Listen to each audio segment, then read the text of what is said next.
Hey everyone, Bethany Take Tano here, the internet's most opinionated opinion guy, reacting to opinions. You know, I'll be honest, when it comes to music opinions these days, especially on the internet, I've been feeling pretty numb lately. Seems like every take I run across these days is just the same. However, there was recently delivered unto me by the algorithm gods something truly, freshly stupid and ignorant. And this is a take from comedian, podcast host, social commentator, Mr. Adam Carolla, where he had some not so nice words to say about someone who many consider to be one of the greatest songwriters of all time. I hate Lou Reed. Okay, good. This is why I'm really angry about Lou Reed. Lou Reed is a subpar musician, poser, attitude guy who possesses no musical discernible talent. You just summed him up in one word. 100% poser. Poser. He's a talentless poser. Okay, this is why Adam is angry about Lou Reed. He's a subpar musician. He's a poser, and he possesses no discernible talent. Again, all of which is like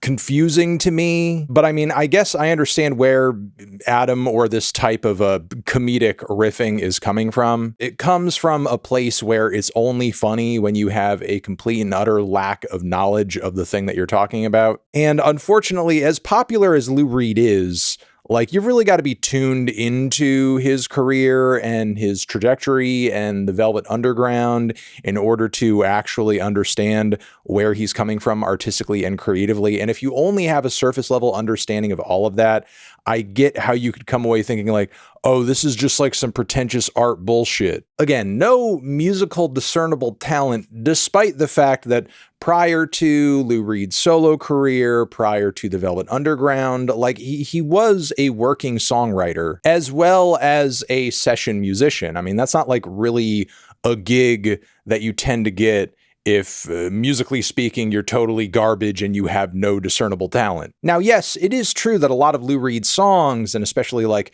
you know, those early and classic Velvet Underground recordings, do have a lot of very raw and messy and sort of improvised playing on them that can sound like kind of chaotic to the untrained ear. But like when you understand the man's artistic vision and how widely impactful it was on a lot of popular music across the board, you sort of see and understand the intent behind all of that. And that's essentially, you know, one of many things that made Lou's early work and the Velvet Underground, when they came out of the gate, genuinely subversive in the wider world of music. And while, yeah, sure, it is true, there is validity to the view that Lou Reed, attitude guy, maybe somebody who people read as a poser because when you see him on his album covers, in pictures, in interviews, he's like there looking cool. He's the ultimate 60s art rock cool guy who nobody can be cooler than. And yeah, it is true, Lou Reed did kind of give off that vibe in the way that he presented himself to the public. Simultaneously, I would argue that the man had a reason to have a bit of a chip on his shoulder, given just how genuinely strange and left field the music he was making at the time was. Like before that original Velvet Underground and Nico record came out, it was rejected by multiple labels. There are experiments and sounds on that record for rock and roll's time period were genuinely avant-garde. And in fact, there are tracks on the following VU album, White Light, White Heat, that are actually even more out there. They were making genuinely challenging, game-changing art, and while yes, they did have the support of big and influential figures like Andy Warhol at the time, they were doing it mostly for themselves, given that it would take years for Lou Reed to actually reach any kind of mainstream success. All of this widespread industry success and love that Lou Reed and the Velvet Underground enjoy today, like that would actually take years and years and years to build up. Also, I love echoing that Lou Reed is a poser while wearing a Jane's Addiction shirt.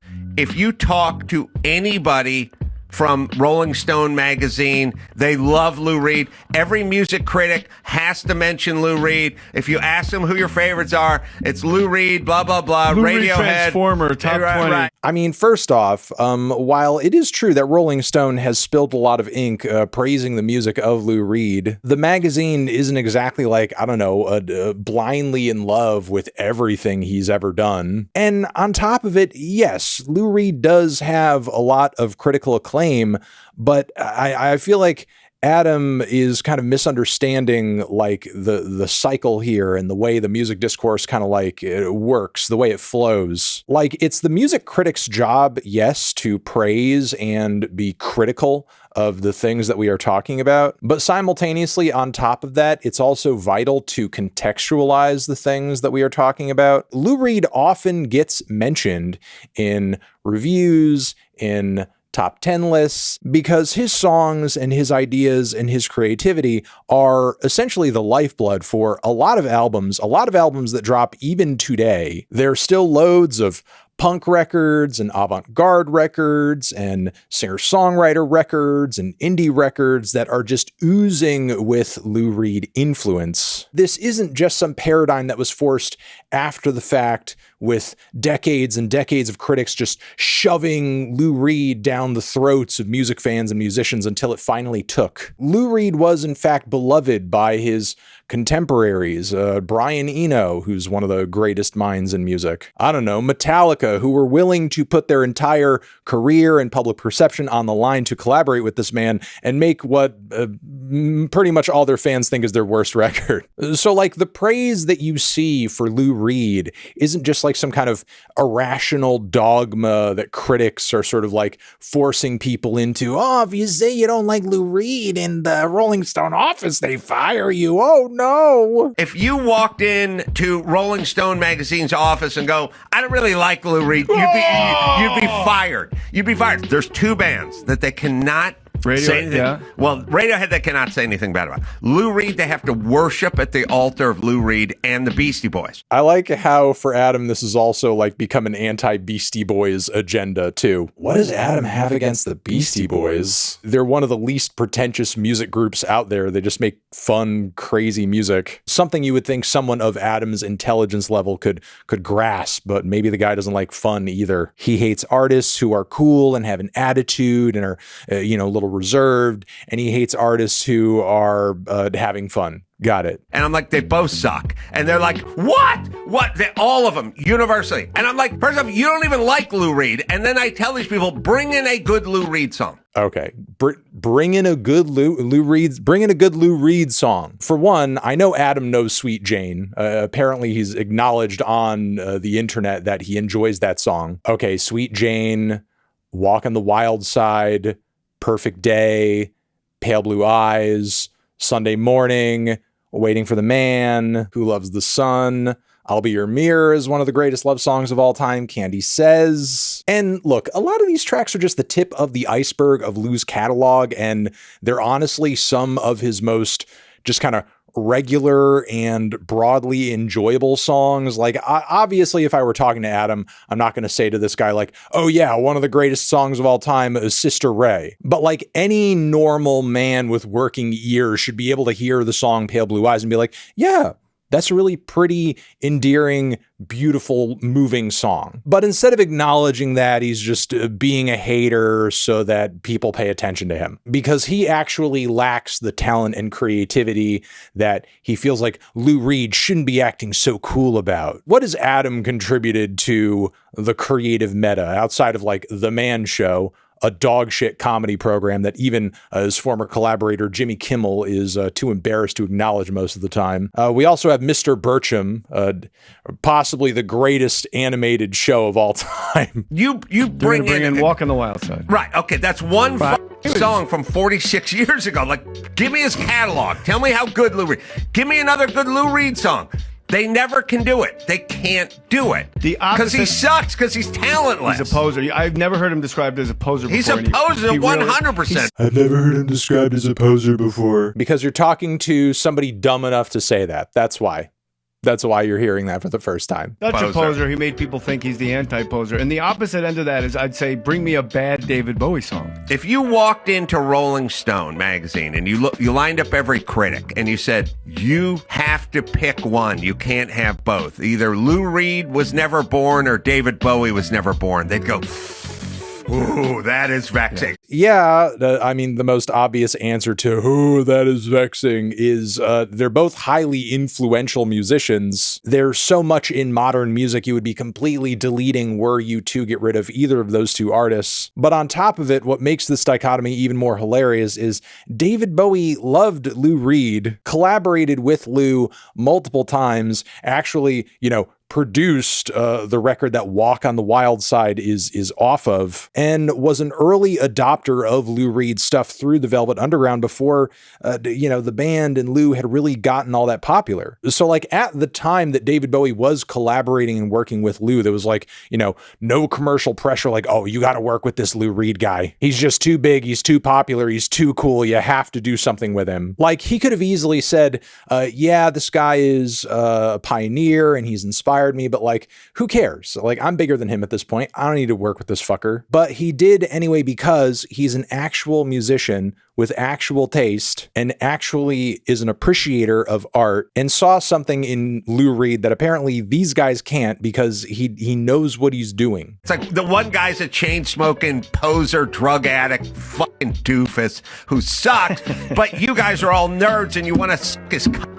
Okay, like, I can't think of anything more fucking nerdy than whining on a podcast about Lou Reed, but there's that. But also, like, what is this delineation between Bowie and Lou here? Like, both of them were quite, theatrical or at least like very premeditated and calculated with the way that they presented themselves to the world. I think you could say with David Bowie being as over the top and flamboyant and as in character sometimes in certain eras and albums in his career, he was even more infatuated with that than Lou was. Both of them were quite heavy also into drugs at various points of their careers. So where is this assessment coming from that like David Bowie is the good, perfect, artistic, talented musician and Lou's just like a drug-addled loser who sucks and can't make good music? On top of it, I don't even really think Adam cares all that much about talent when it comes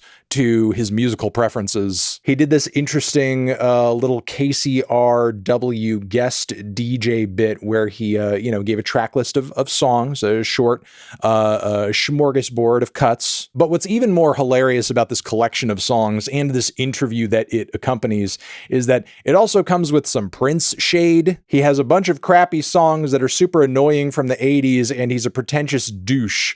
I mean, he's a genius, I will grant you that. So wait, he's pretentious and he thinks very highly of himself, but yet he's also actually a genius and like undeniably a mega talented guitarist, producer, and all-around musician. Listen to a lot of his songs from the 80s that do not hold up at all. They sounded bad to me at the time, and if you listen to them now, they will sound worse. Is Adam trying to say here that like, it's really Prince's 2000s discography?